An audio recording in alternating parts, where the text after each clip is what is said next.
Keep going. Just off the top of my head, like the first thing that just comes to mind, and I'm just talking and brainstorming is there some way to help promote our local businesses better?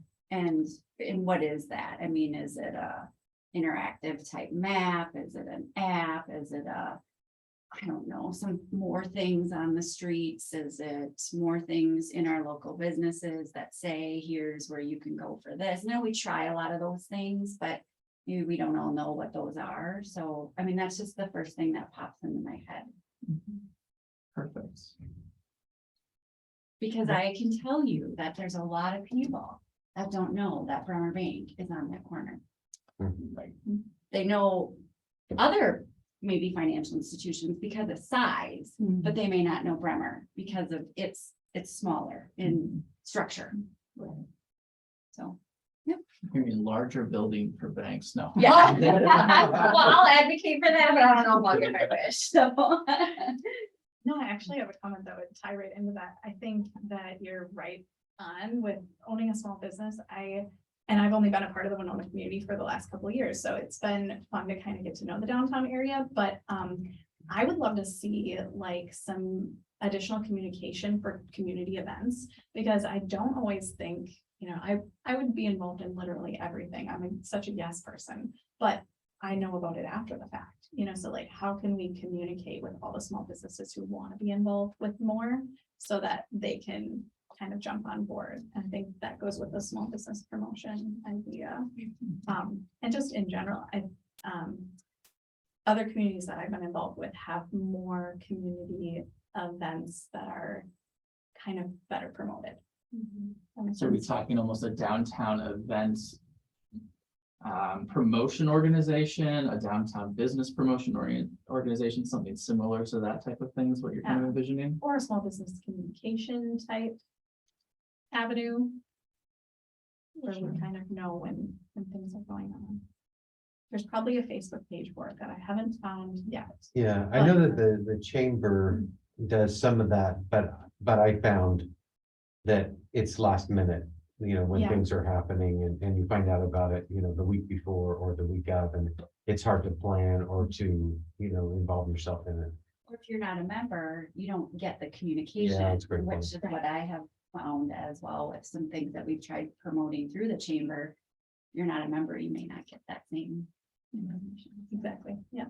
One One thing that I really love about having a business downtown, and we had looked about moving out of downtown a couple of years ago, is just the fact that I can walk everywhere. I can walk to do a bank deposit or to get change. I can walk to the post office. I can walk to get somewhere to eat at lunch.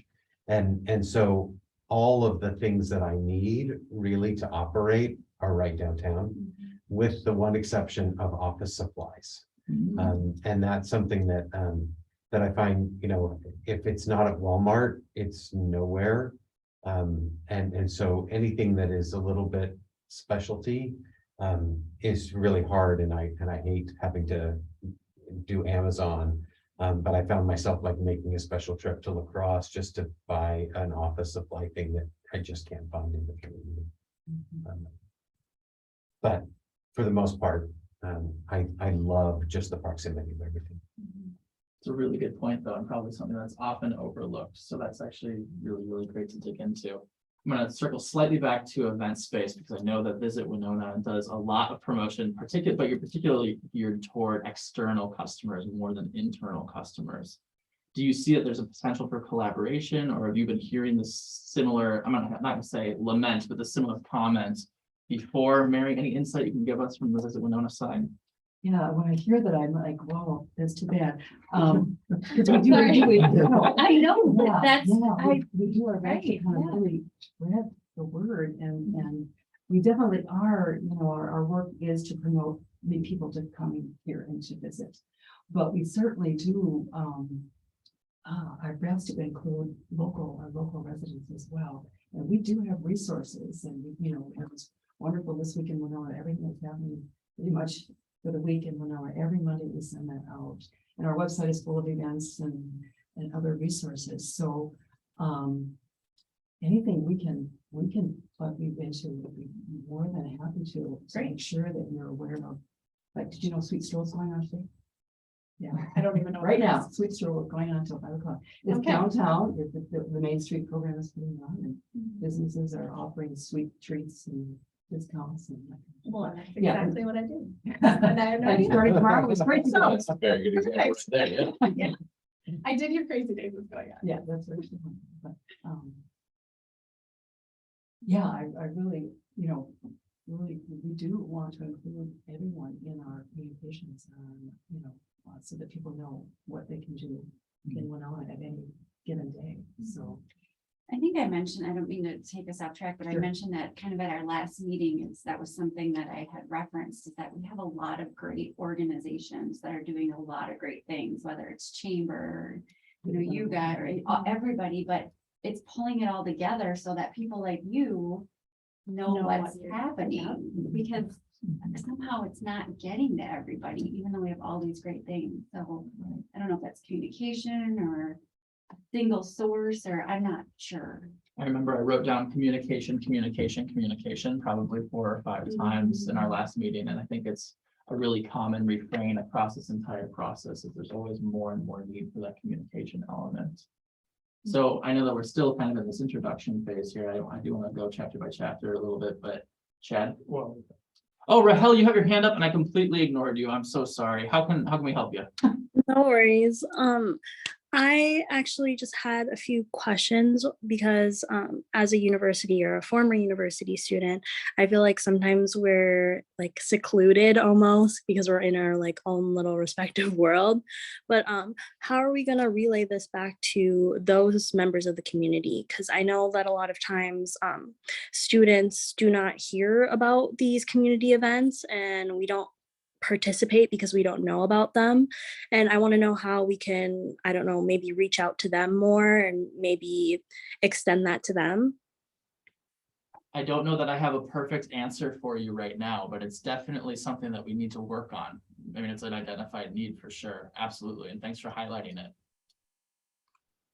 Yeah, So- I just want to echo that. That's a huge one. I think one example is Midwest Music Fest. I remember reading that it was purposely, scheduled to be during the school year so that students could attend.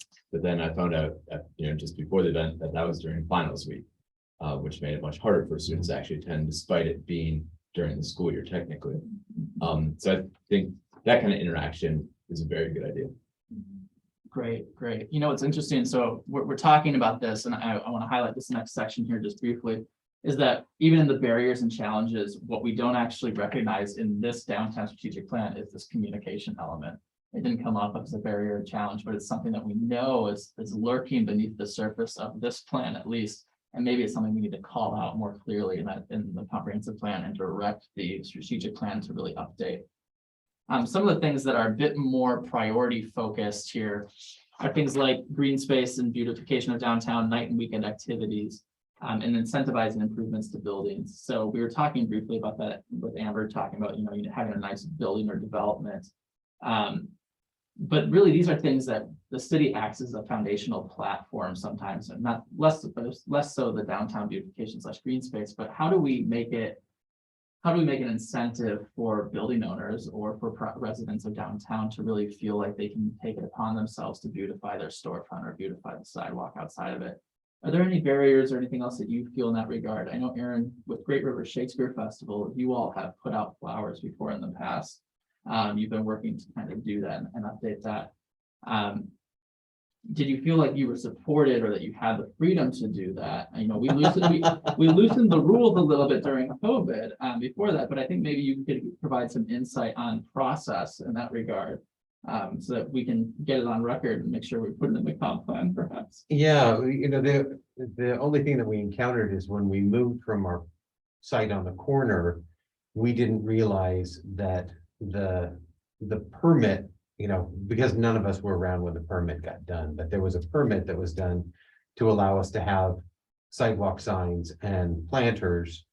And we didn't realize that was locked into that property. And so when we moved to our new place, we found out that we didn't have that. And so we just came to you and said, hey, we'd like to do this, and you guys were really good, and whether it's permitted or whether you just look the other way, it's been appreciated, because it's allowed us to put signs out and the flowers out, and I think people like it, except we gather lots of cobwebs that and dropped petals that I haven't swept away recently, but the city was super easy to work with. I don't know if that is because we're a nonprofit, if it's that way for all of the downtown retailers, but I felt like I could easily express my need and it was addressed. Do you feel like the process was a little bit opaque though, and it needed to be clearer in advance? Or do you feel like there shouldn't even necessarily be that barrier to entry question? Because Yeah, we all know you, Aaron. Yeah, no, the thing You know. that I got struck by was, and the city waived it or looked the other way, was the fee. And if I don't know if it was because I was a nonprofit or whether it was honoring the prior agreement and just transferring it to the new property. But if I was a new business owner, it would be onerous to have a fee just to put the flowers out. What was the fee? I can't remember. It was something per year or per month. I can't remember, but I was like, oh, So I you can't can't afford put that. flowers on the street, in front of your We building. have a $35 per year sidewalk sign permit. And I think roughly, probably, if we did a reassessment of that, only about 50% of businesses that put out sidewalk signs probably are even aware of that. Sure. I didn't realize that it was that low. $35 I could do. But you do have to go through that hurdle and that hoop. So we're talking about, how can we make it easier for you as downtown proprietors to go out and do those things? We'd all know where Bremer Bank is if you all had balloons and beautiful signs out on the corner of the side. Yeah, right. But I'd have to pay for that. So then, yeah. $35, that's exactly right. So if we, any other thoughts related to kind of ease of access and this element of how we can perform as a platform to support downtown investment and downtown innovation, really. I mean, even small things like putting flowers out is an innovation for many people, or no gift and home putting out their little parklet here. The History Center just started putting out two beautiful pots of flowers. They look beautiful and they just make such a difference. It's so welcoming, And the sidewalk sign wars are, I think are so fun. Yeah. The different retailers that call out the other retailers, or, I think people have been super creative as I walk up and down the sidewalk. It's amusing to walk down 3rd Street and see the different signs. Good, good. All right, I do want to turn our attention to these different goals that we have, kind of supporting an overall vision. And this vision that we created for the downtown strategic plan is that downtown Winona is the heart of the community and region where residents and visitors comfortably congregate, recreate, and celebrate the arts. Our historic downtown will continue to evolve as an even more beautiful and exciting place to live and work and celebrate new ideas in both historically preserved and dynamically modern settings. And most of you said, it kind of indicated that this this overall plan really kind of resonated with you. And I feel like that vision probably resonates with most of us. I'm seeing some head nods. Does anybody really have an issue with that? One of the key reasons why we created this subcommittee is particularly because the historic downtown and its built environment and its fine-grained urbanism was called out as one of the key elements that people love about Winona in our phase 1 engagement. So I'm reading the room, people seem to feel really comfortable with that. So if we look over at the goals on the right-hand side, we're looking at those first 7 goals.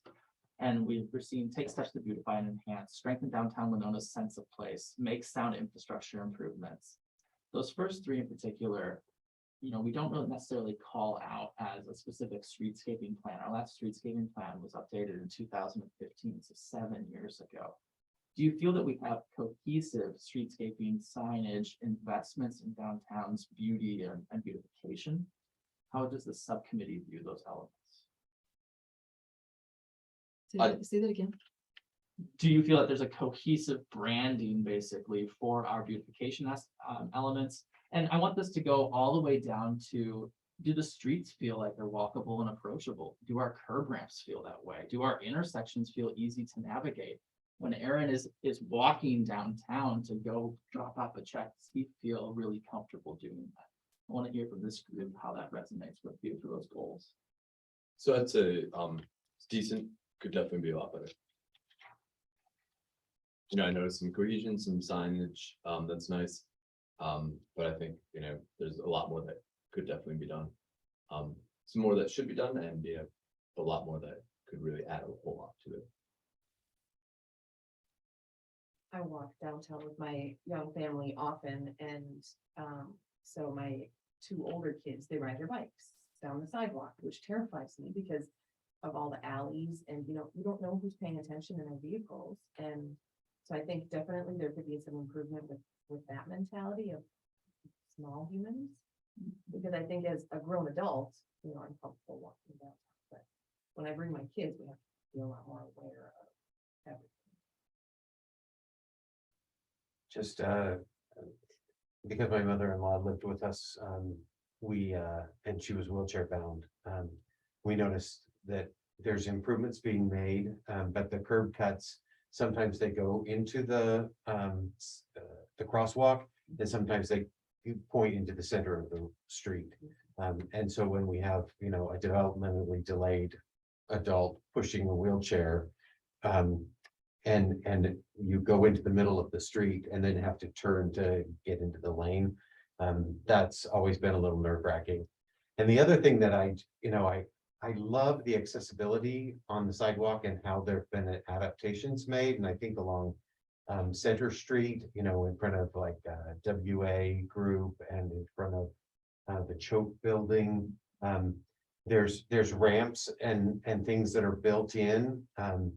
But if, you know, my mother-in-law was blind and she was in a wheelchair, but if she wasn't in a wheelchair, I just think about how odd that you're walking on the sidewalk and all of a sudden you don't realize it, but you have now gone up and you have some steps that you have coming up. And it's just kind of alarming, some of the changes of the sidewalk that happen that I think are good for accessibility, but if you weren't paying attention, I think people could trip up and end up at the bottom of the staircase rather easily. And Rahel, we haven't heard from you in a while. I see your hand up. How can we help? One of the things that comes to mind for me is safety, especially at night in Winona, seeing that a lot of the streets don't have street lights. And I know a lot of the 18 to 24-year-olds that are at these music festivals or are attending nighttime events in downtown Winona. It just scares me a little bit because sometimes it can seem unsafe that we don't have streetlights when people are walking home, especially walking from downtown to like down Huff over to the university. So I think that's one of the things that comes to mind for me.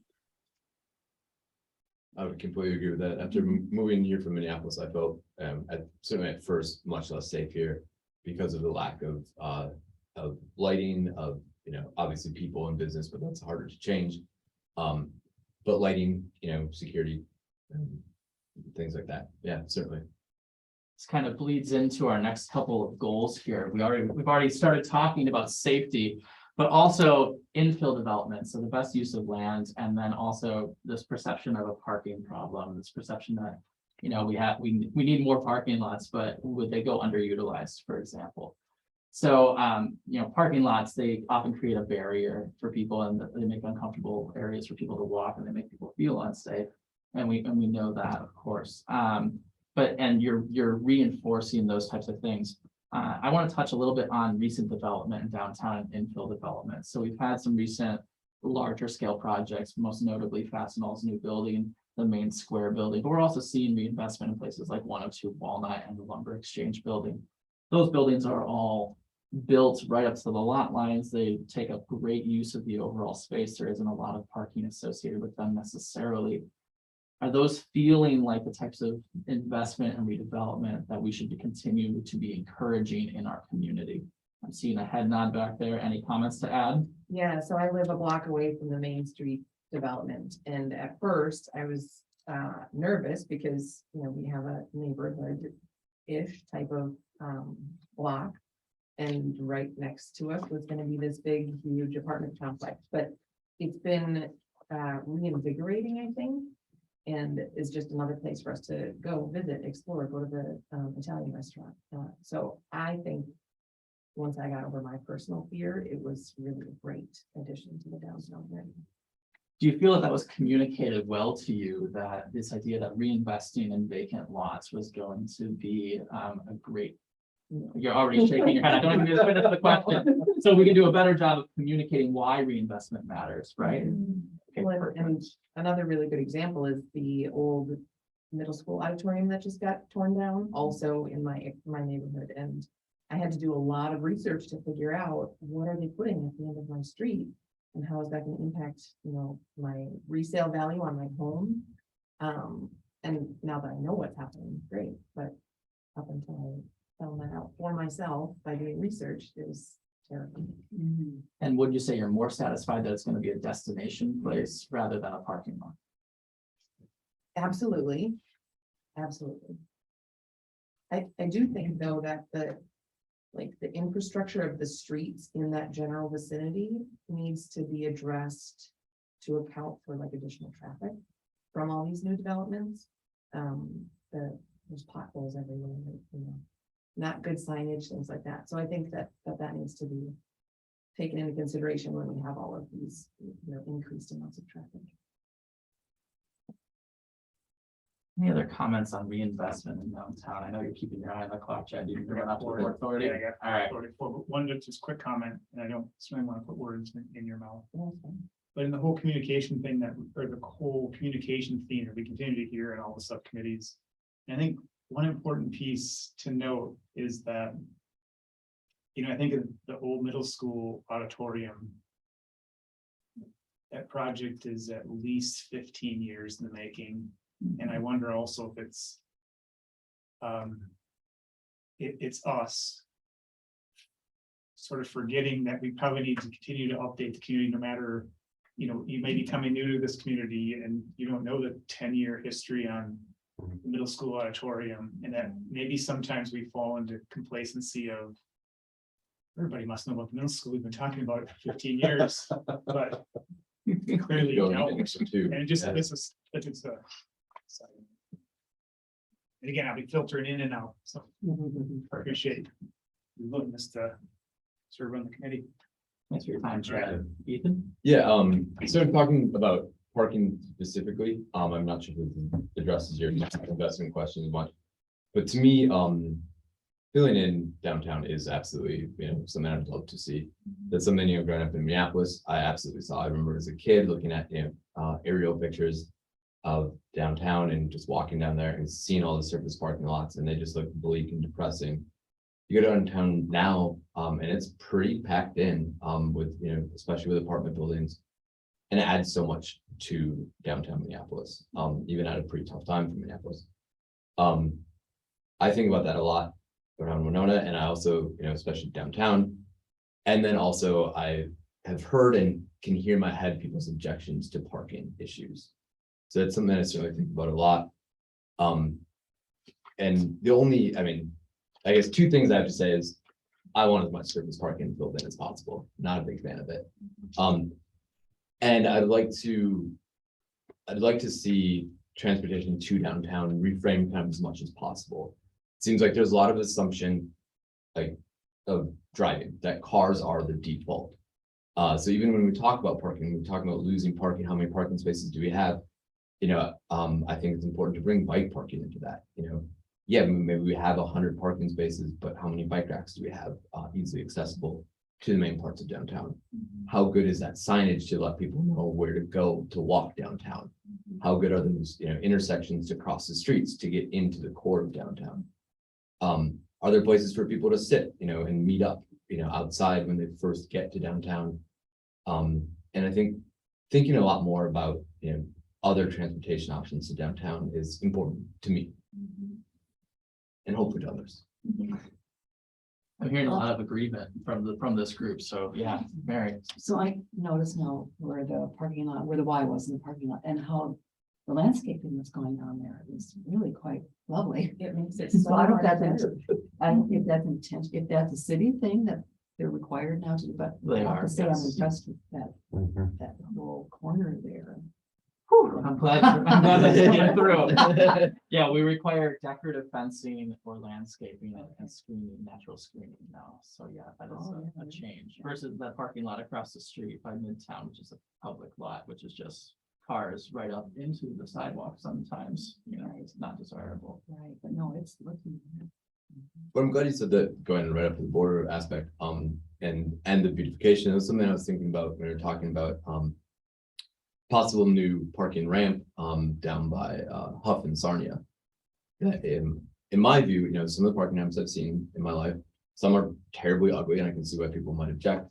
Some can be pretty beautifully done. And if you kind of back that up off of the, right off the sidewalk a little bit, add some landscaping, maybe some benches to sit on, some bike racks right there, bus shelter, or even just a shelter to stand out of the rain. I think you can make that a feature, instead of an eyesore. Yeah. And not just in that location, but many places. It does also introduce complexity though. So I used to work downtown lacrosse and the parking ramp, often on a Monday morning when we get to work, there would be vomit in the stairwell and, just all sorts of things from weekend events. And so that introduces, more security questions. I personally don't like going into parking garages by myself because I also grew up in Minneapolis and it scares me. But yeah, just like a parking ramp, I am fully in support of because there's too much flat pavement here, but what else do we need to consider if we have a parking ramp? And, when we were talking about safety before, I was thinking about that as well. Parking ramps are kind of scary. Yeah. Rahel, do you want to chime in? Yeah, so one of the questions I think I have is like, are these parking locations going to be strategically placed? Like, are they going to be in places where people can utilize them? Because there are some options for parking that I've seen in Winona where it's not being utilized because it's an area that people are not going. Like, people do not want to park there because, oh, it's further away from this area or it's further away from that area. So are these places going to be strategically placed? Are we going to have options? Are we going to survey? Like, are those things that are going to go into this? That's a really great point. So many of these things, I'm glad that we're going through the introduction here because some of these things are just parts of other components of this plan. And I do want to highlight some of the parking elements here as we go down into the parking management section, because there really is a lot to that's opportunity went on, excuse me. When we look at our parking utilization, and these are the midday counts, these are the most active moments of the day. You'll note that places like lot number 9, we'd never have more than 10 cars there, even though there's about 100 spaces, or like 96 spaces there. And the common refrain and complaint that we have is poor lighting, poor sidewalk access, right? Why would I park there when I can just go find a parking space? Where's that one elsewhere? that again on where? It's up here, lot number Walnut 9. and Walnut and. It's right next to Levy Park. Yeah. Yeah. And so you'll see that we only have a few lots that are over 80%. And you'll to note, good parking management practice is to always make sure that there's just 1 or 2 open spaces. So the idea is you dynamically price or dynamically place your parking in a way so that there's always room for that next person necessarily, but then you push people to other parking locations so that that you can just have a good mix. You want to turn the parking spaces like tables at a restaurant, right? Making sure that you have lots of people. Otherwise, it just becomes car storage, which is the complaint around the Winona State University area, right? Is that you have students who bring their cars and they never move because they got that primo parking spot and it's been 5 weeks. And it hasn't moved because the last snowstorm was 5 weeks ago and there's 4 inches of snow on top. Yep, exactly right. So as we do talk about these things, and I do want to kind of go chapter by chapter, and I know that we only have 25 minutes left because we've had good conversation. But these first 7 goals that are in the introduction are really what are resonating and what we want these subcommittees to look at as these overarching goals and objectives, right? Because these strategies can always shift. And so long as these goals and objectives are ringing true, which it sounds like they are, we feel like we're in a pretty good spot, right? So I'm going to pop right back up in this document, back up to that introduction area. Does anybody have any other further comments on reinvestment before we jump into jump into the next section. I just wanted to comment about the picture, because they're working on upper floors, and I know that we have some upper floors that are being well managed. There's, a fair number of Airbnbs downtown that people enjoy staying at. But there's a lot of upper floors that are not being used and are in disrepair, and I would say if there was any way that those could be enlivened, if it's lessening the parking regulations or whatnot, so that the landlords have an incentive to be able to get people into those upper floors, it would be nice. Do you have anything about Shakespeare? We don't have a second floor, but. Oh, you don't? Oh. No, it's just kind of a false thing. But I know, above above Nate Nate Alley's and above the music shop, there's great space, but it's not built out to be able to accommodate any type of living. But, if there's things that we can do to incentivize that, it will just make the block even more lively with activity. And accessibility might be part of that barrier too, so incentivizing helping the accessibility, so people can utilize those spaces, that would be great. That's a really good We've point. got that in our building too, we've got an upper floor that would be absolutely gorgeous to be 10 million different things, and they're trying to figure out what they can possibly do with it, but there's a lot of barriers, so. Like what kind of barriers? Well, we have an elevator, but getting it to be per code, I think, is one of the big barriers. And the other is fire safety. There has to be, there's a fine line between maintaining, the integrity of these historic buildings and then also be making Safe them and fire accessible. safe. And, Sure. yeah. Okay. Yeah, Expensive. it is. It's very expensive. So, supporting these building owners to do some of that stuff can be helpful. Yeah, I know there's at least one other building reconstruct or rehabilitation that's going on, and they'd love to do the upper stories, but it's $50,000 to $150,000 to make the elevator serviceable, right? And so therefore, without that, they can't meet Fair Housing or Fair Housing Act standards in terms of having that first floor of housing be accessible, which is really a problem for a lot of our downtown buildings. There are places that it seems like it's working well, like, above Home and Community Options. That area, when you walk the alley that's behind there, that looks like a really beautiful place. The doors are well kept. There's, rope lighting on the stairs. So it doesn't just look like a rickety old fire escape. It looks like, oh, this is an inviting place. There's a nice porch.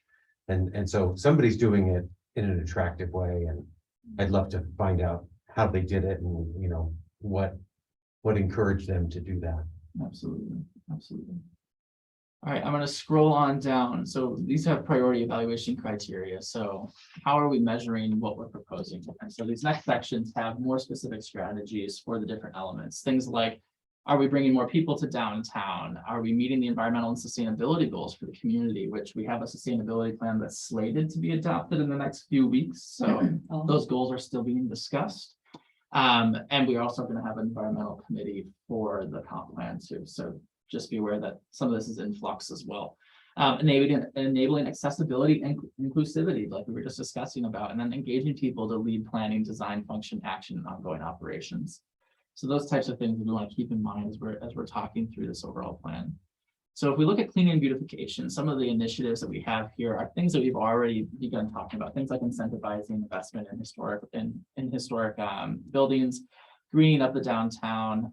We've talked a little bit about encouraging compliance. So things like our curb cuts up to code, for example. And then other things that we haven't really talked about so much, like greening up downtown. So things like making sure that we have trees that are being replaced appropriately when we do take them down. Elements like how do we have linear park spaces that connect into Levy Park and then maybe even all the way down to the lakes, or at least down to Winona State's Arboretum campus. Those are elements of the park and recreation plan that I think probably would be good fits here in the downtown plan as well. But what are your perspectives on trying to bring more green into downtown?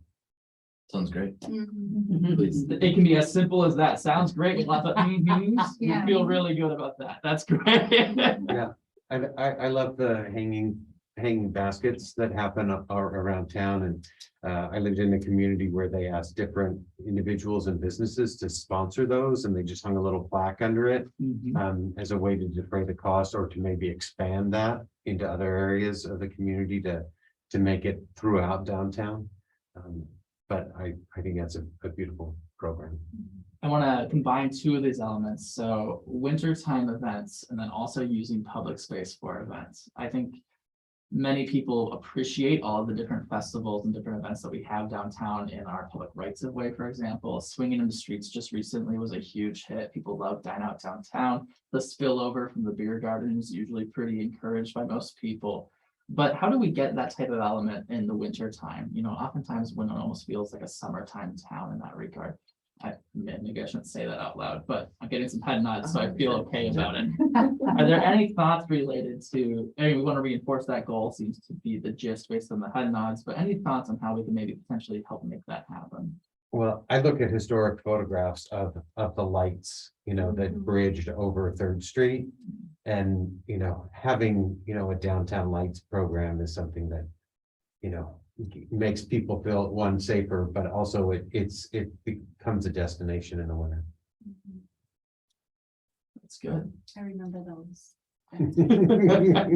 Yeah, Mary, anything you want to add? We haven't heard your voice in a while, so I want to call you out for that. We're talking about winter. Yes, correct. I mean, there was that, again, that Live at the Levee that we had over, the Christmas market, Live at the Levee, which really was a successful downtown event. The ice skating rink get a lot of traction. I'm not certain that it did. I couldn't give you a number though.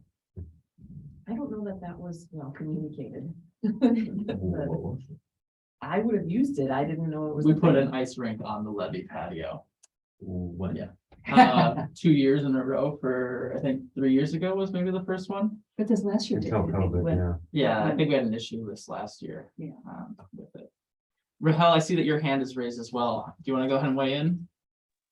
Yeah, maybe doing like a community survey, seeing what people want to see in the wintertime so we can utilize some of the indoor spaces as well as outdoor spaces, and also communicating that well with the community. I think there, especially with like the change in technology and stuff, I think it's really important for us to contact people or to get the word out there on social media.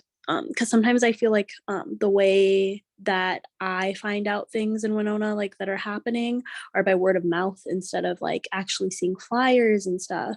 So maybe just getting the word out about these events as well as seeing what people want to see in the community. Agreed. I still think too, it's overall, I think, just continually improving the look of downtown. I think just whether it's summer or winter, I think that, make it inviting. yeah, it just needs to be more inviting in terms of keeping sidewalks clean, keeping windows clean, adding flowers. But I just still think that there's a ways to go to kind of feel like downtown is inviting. The lights. Yeah, I think lighting that also just- adds to it. Yeah, I think, so I had 3 thoughts on this one, because I think it's a great question I had not thought of before. I think the basics, good lighting, more park space, even when it's small. Like we're talking about linear parks or, things like hanging baskets, something similar, more vegetation, greenery in the winter. Can absolutely make a big difference. I think there's also, the fact that, sometimes, we might think that people won't do anything, but, if there are outdoor spaces, if there are, events, people might surprise you, especially being in Minnesota, when we're generally pretty used to being out in the cold. Island City had their fire pits going pretty much all winter. And I've spent a few cold nights, stoking the fire out there and really enjoying it. And then just to get rolling on brainstorming for events, because I've not thought of it at all, but, snowboarding is something I really enjoy. And I've seen a couple of places do, little urban rail jams. So like at the Student Union in Madison, they did one up in Duluth behind a brewery. What is it?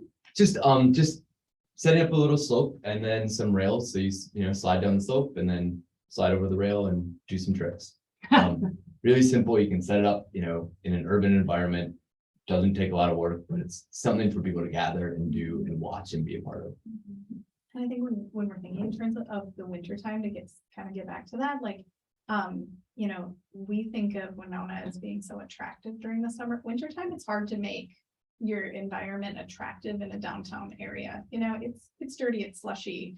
We're trying to work on snow removal and figure out where to put stuff. But if we can think of more in terms of what to do versus make it attractive in the winter, there's a lot of communities that hold. This is a really active community. And I think like the active people are really drawn towards the lakes. We're thinking of bringing people downtown. We need to think of maybe even bringing some of those active things downtown, like what you're saying. There's places that sponsor like hot chocolate 5Ks, and that would be such a cool way to get the businesses involved and get the downtown area really seen. And instead of hosting it out by the lake, host it in the downtown streets or block off a city street and host something like that. And I think that's a great example. People doing stuff in the winter that might surprise you that you wouldn't Yeah, necessarily think the of. participation would be there. Yeah. Yeah. Like those ice bars, I think. Yeah. Yeah. Mhm. There's, we like to go to holiday markets, and so we would go to these little rural towns in Wisconsin that have got them, and I know that they tried that here, but it was like for a day. And to do something for a week long, so it has time for people to be aware of it, and to do something like in Levy Park, where people have a, kind of a place that they can stroll in nature, rather than just being in the actual entry to the park, but into the park. And another thing that I saw last winter that floored me was this golfing range that they had set up in Lake City, on the lake, and that they had drilled holes for the golf balls to go in, and they had lanes cleared, and so it was like a little putt golf course out on the frozen river, which I thought was kind of a fun, unique thing that if there's that type of activity, or like a little mini skiing thing, or things to reinforce and get people downtown, and then people might use the rink. You immediately make me think of a mini putt course that's just in the middle of 3rd Street, like 18 holes the entire way. I mean, gosh, that'd be great. Not that we have to do that, of course. So Rahel, go ahead. I know that we're talking more about like winter, but I was thinking more fall as well, because I don't really know a lot of events and things that go on during the fall in Winona besides like some Halloween events on 3rd Street.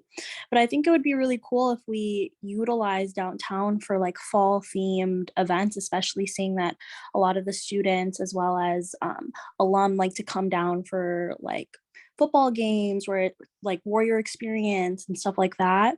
But I think it would be nice if we utilize the downtown and try to do like little cute events, like maybe like pumpkin carving in downtown, or maybe getting some of the local stores involved in that and try to bring traction that way, especially because I feel like Winona is a sight to see during the fall. I think it's one of the most beautiful times here. So I think that would be really cool to kind of incorporate, but I also don't really know a lot of the events that we do have in the fall, so we might already have that. It might just be a communication thing.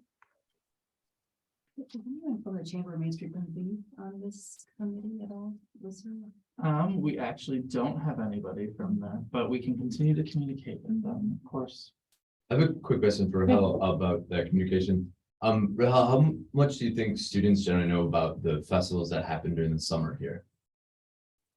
Very few, I would say. I personally had stayed here for 2 summers, and the only reason that I know about the events that are going on is because of community members that I know. So like I know a lot of people that have lived in Winona for many years, and they know about community events, so they will let me know when something's happening. But other students think Winona, like there's nothing really going on in Winona, or they just don't see it, or they miss it, so they don't end up staying here because they think there's nothing going on. So I think if more students knew about these events or utilized different spaces, especially in downtown, I think more students would stay over the summer and just stay in Winona in general. That's kind of what I expected. It's a good incentive to. And then they become future residents Yeah, and they yeah. pay taxes and they buy houses and we grow. Ah, you hit the nail on the head. Perfect. Okay, so we do have at least one more section I want to get through, and that's the next section on placemaking. And I know that we're just trying to tackle these summaries. I do want to take a brief moment before we approach close to 4:30 to check in on our next meeting date. So if we all take a look at our calendars, I'm hoping to schedule this really just 2 weeks out onto the 28th would be ideal. Because we are entering the period in August where we'll be creating these goals and objectives, which will reinforce probably a lot of the elements that are already in this downtown strategic plan. Does the 28th around 3:30 work for most of the people here? I think I have it on the calendar. Right? Oh, you're How does that amazing. work with the walks that you emailed out earlier? Oh, that is a good point. Let me double check when that is. I The think those are 21st is the fine. downtown one. That's at 5? Yeah, Okay. I, It's an easy I'm not goal, available then. that. You sure? I'm not available either. Yeah, I've got a conflict. on- Okay, well, we're having quite a people who have conflicts. How about elsewhere in that week? So the 29th or the 27th work? 27 works. 27th, 3:30? That works. Getting some thumbs up. Rahel, how does that look for you? That is looking good. All right, we'll plan on the 27th at 3:30. But I don't want to end just yet here today. I do want to move into our placemaking section. So this is the summary for placemaking. And we've already been touching on some of these elements. So I want to keep the conversation going a little bit. Things like creating a mix of destinations to make downtown one large destination. We've already been talking about events for those types of things, creating more activity during nights and weekends. Or maybe we might even change that to underserved times, right? So things like fall, things like winter. Evaluating design standards. So we were just talking briefly about how some parking lots are already looking better. But what other things do we need to really talk about when we have a street project, for example? Are there ways for us to say, hey, we're making a 30 or 40-year investment in concrete? It better look perfect, right? So those types of things. Can I pick your brain related to the goals here in this section? Any thoughts related to those elements? Or did I just cover everything perfectly? This downtown plan is just immaculate. I guess I'm not entirely sure what you mean by placemaking. If you could kind of rephrase that. So a place where people want to live, recreate, and work. You know, what elements of community make you want to be in that location? Whether it's just a place to sit down, like you were talking about, Ethan, which we might not even have places to sit down, so nobody's ever going to try to sit down, right? Whether it is a place where events feel approachable, so things like shutting down the street, or even just having events that spill over into sidewalks, into public space, having the right investments in lights, or having buildings that are inviting, or as we've already touched on, not having to go into a parking ramp or walk past a vacant parking lot because they're not very well lit. Those types of things are what we call placemaking in general. They all kind of come together, and it's inherently nebulous and very broad and diverse. And then, you know, the city directly contributes to some of those things in how we design streets, how we design sidewalks, street trees, and things like that. So if I'm hearing from you that ADA accessible ramps are not being particularly well designed for our community, then yeah, we should definitely be thinking about that.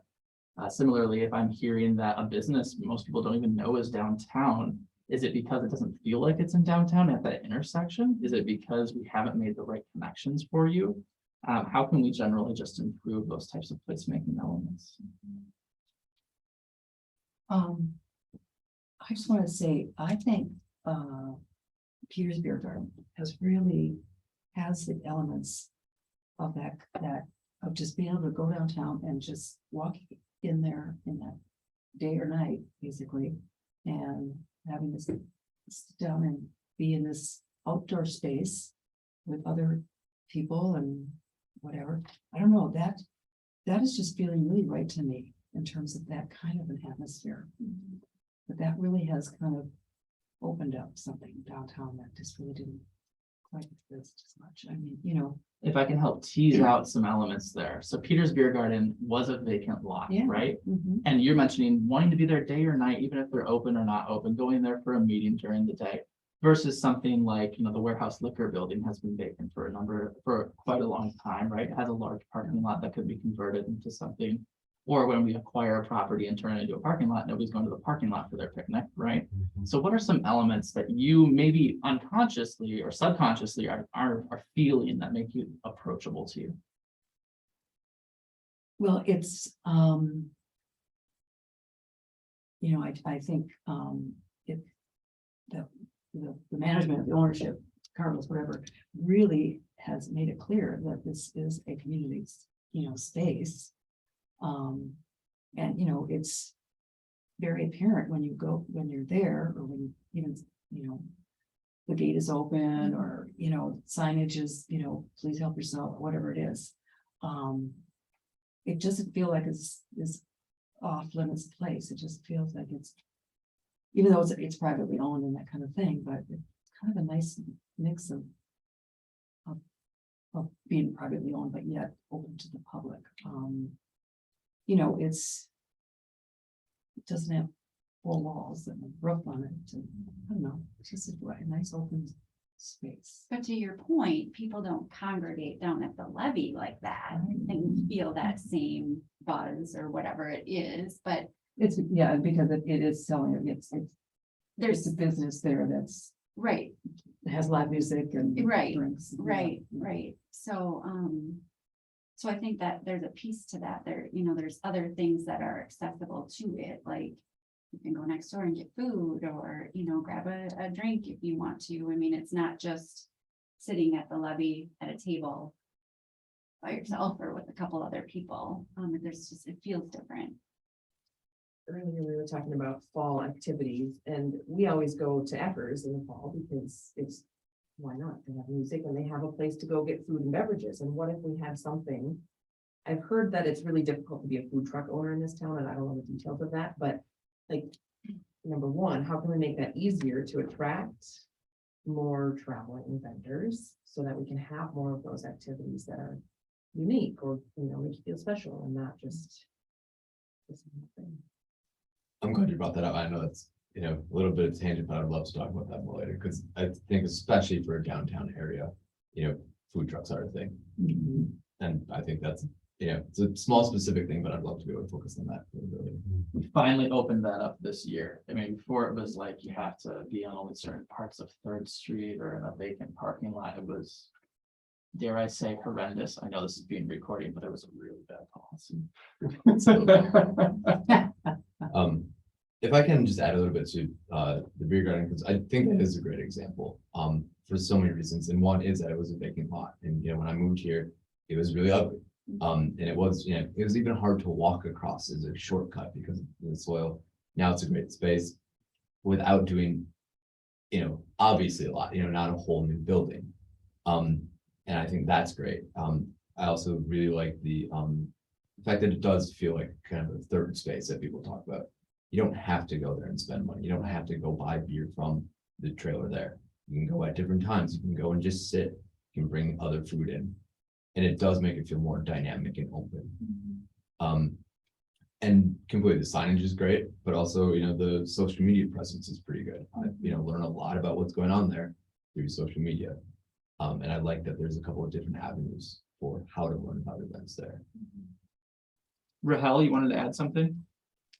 Yeah, I think it's also really important to note with the garden, especially because I lived there during the construction, and when it first opened, I lived right down the street. And I thought what they did really well was really making it known to the community that they were there. Even days before it opened, they were out letting everybody know, like, hey, we're having our opening night on this night. We also are hosting this on Friday nights, and like making it very welcoming. I think that was what they did the best, especially with the college students, because I know that they were out letting people know, like, hey, like we're having this day on that day, or whatever it may be. But they did a really good job of like making their presence known, and I think that was the most important thing. The communication piece, once again, absolutely. Yeah, they do great with programming, I think Carlos like physically shows up places and talks to you. I know I have flyers in my store, so and we have 100 people in the door every day, and he's got signs in there that say, this is what's going on the first and third Wednesday of every month, or whatever his Mhm. schedule is. So, yeah, that communication It's is huge, yeah. face to face even. Old school flyering is still working. Yeah, it's every aspect, and maybe to him it feels like over communicating, but to people, outside it doesn't. Yeah. Nathan, so like Island City Brewing, thinking about that too, does that feel like have a similar In summer, in the summer? Yeah, I mean, Out on the- that- out on the paddock, on the. yeah, similar. I mean, Peters to me is special because of those things that we talked about. When you're at Island City, you're buying an Island City beer. You're hanging out there. It does have some of those elements, especially that kind of easy come and go. Which is another thing I like about the beer garden. I can walk through it if I want to. People can come from the back entrance, from the front. Yeah, similar. Yeah. Also, the beer garden's pretty. I like that. Right, Yeah. I was just gonna say that, you're not sitting like in the parking lot dust. if Right. you're- I mean, it's different, it feels Yeah, different, yeah, yeah, and the aesthetics matter. yeah, it does, a lot. yeah. And it's more accessible too, right? Like if you wanted food, you could get food very easily and then go sit down at a picnic table. Whereas at Island City, you really have to plan ahead and bring food with you if you want. Yeah, I think Island City was a little different when Jefferson's was Yeah, active, because then you could bring your stuff from Jefferson's into Island City.